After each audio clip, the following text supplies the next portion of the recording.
Halo teman-teman, kembali lagi ke mata pelajaran geografi untuk paket C Rumah Belajar BEM UI. Nah, kali ini kita masuk ke pertemuan ketiga yang membahas topik kekayaan alam Indonesia. Apa saja kekayaan alam yang terdapat di Indonesia? Mari kita bahas. Yang pertama itu flora dan fauna. Indonesia dikaruniai dengan keanekaragaman hayati yang kaya. Wilayah Indonesia memiliki flora dan fauna yang tidak dimiliki oleh negara lain. Mari kita pelajari persebaran flora dan fauna di Indonesia. Sebelum kita mempelajari persebaran flora dan fauna di Indonesia, kita harus mengetahui dulu apa itu garis Wallace dan Weber. Nah, garis Wallace dan Weber itu membagi persebaran flora dan fauna di Indonesia menjadi 3 wilayah, yaitu zona Asiatis, Peralihan, dan Australis. Nah, garis Wallace itu membatasi zona Asiatis dengan zona Peralihan, sedangkan garis Weber membatasi antara zona Peralihan dan Australis. Kemudian kita masuk ke zona Asiatis. Zona ini terletak di Indonesia bagian barat, yaitu Pulau Sumatera, Kalimantan, Jawa, dan Bali. Dinamakan zona Asiatis karena memiliki persamaan dengan flora dan fauna di wilayah Asia daratan. Jika diperinci lagi, wilayah Sumatera dan Kalimantan memiliki banyak kesamaan flora. Contohnya adalah damar dan kayu meranti. Sedangkan wilayah Jawa dan Bali memiliki banyak kesamaan flora. Contohnya adalah cemara. Nah, contoh fauna wilayah Asiatis adalah harimau, landak, dan banteng. Kemudian kita masuk ke zona yang kedua, yaitu zona peralihan. Zona ini terletak di Indonesia bagian tengah, yaitu Pulau Sulawesi, Kepulauan Nusa Tenggara, dan Kepulauan Maluku. Wilayah ini dinamakan dengan zona peralihan karena flora dan fauna aslinya tidak mirip dengan yang ada di Asia maupun Australia. Nah, contoh flora dari zona peralihan adalah cengkeh, kenari, dan eboni.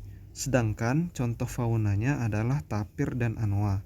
Garis yang membatasi zona Asiatis dengan zona peralihan yang telah disebutkan tadi adalah garis Wallace.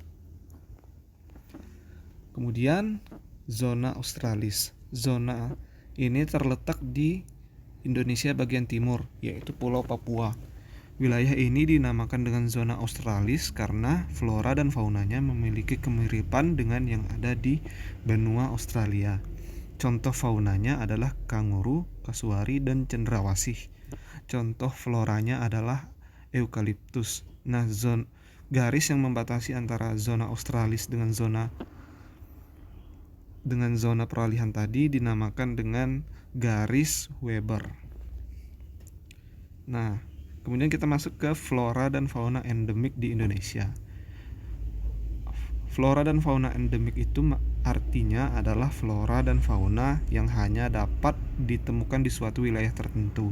Jadi, flora dan fauna endemik di Indonesia artinya adalah flora dan fauna yang hanya dapat ditemukan di Indonesia.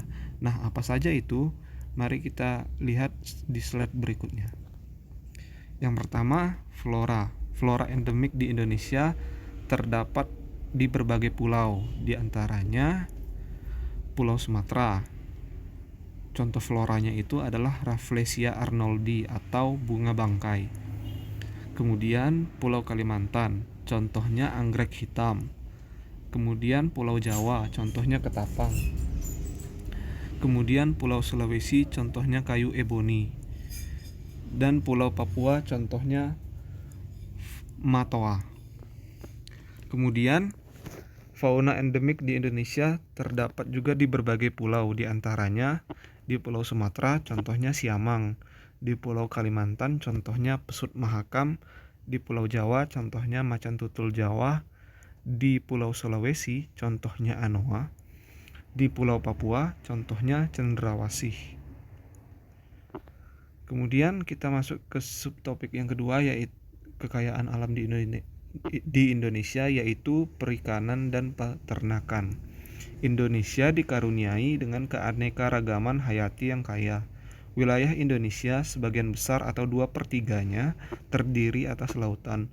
Potensi perikanan dan peternakan sangat besar di Indonesia. Nah, apa saja contoh-contohnya?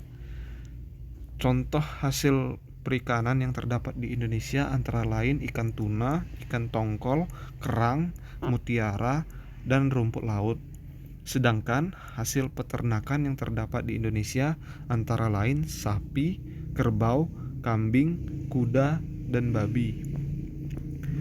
Kemudian kita masuk ke subtopik yang ketiga, yaitu pertanian. Indonesia dikaruniai dengan tanah yang subur. Oleh sebab itu, mayoritas masyarakatnya berprofesi sebagai petani. Komoditas pertanian di Indonesia antara lain padi, kentang contohnya terdapat di Sumatera Utara, karet contohnya terdapat di Sumatera Selatan, kelapa contohnya terdapat di Riau, kelapa sawit contohnya terdapat di Jambi, kemudian sagu contohnya terdapat di Maluku dan Papua. Mengapa karet, kelapa, dan kelapa sawit dimasukkan sebagai komoditas pertanian? Karena perkebunan itu sendiri merupakan bagian dari pertanian. Perkebunan itu sendiri di dalam pertanian disebut dengan pertanian tanaman keras. Kemudian kita masuk ke subtopik yang keempat, yaitu pertambangan. Selain dikaruniai dengan tanah yang subur, Indonesia juga diberikan oleh Tuhan Yang Maha Esa sumber bahan tambang yang melimpah. Nah, kemudian komoditas pertambangan yang terdapat di Indonesia itu antara lain adalah minyak dan gas. Minyak dan gas ini terdapat di berbagai daerah di Indonesia. Contohnya di Jawa Tengah. Timah. Yang kedua yaitu timah, contohnya terdapat di Bangka Belitung. Yang ketiga, aspal, contohnya di Sulawesi Selatan. Batu bara, contohnya terdapat di Kalimantan Timur. Nah, demikian topik ketiga dari mata pelajaran geografi. Terima kasih.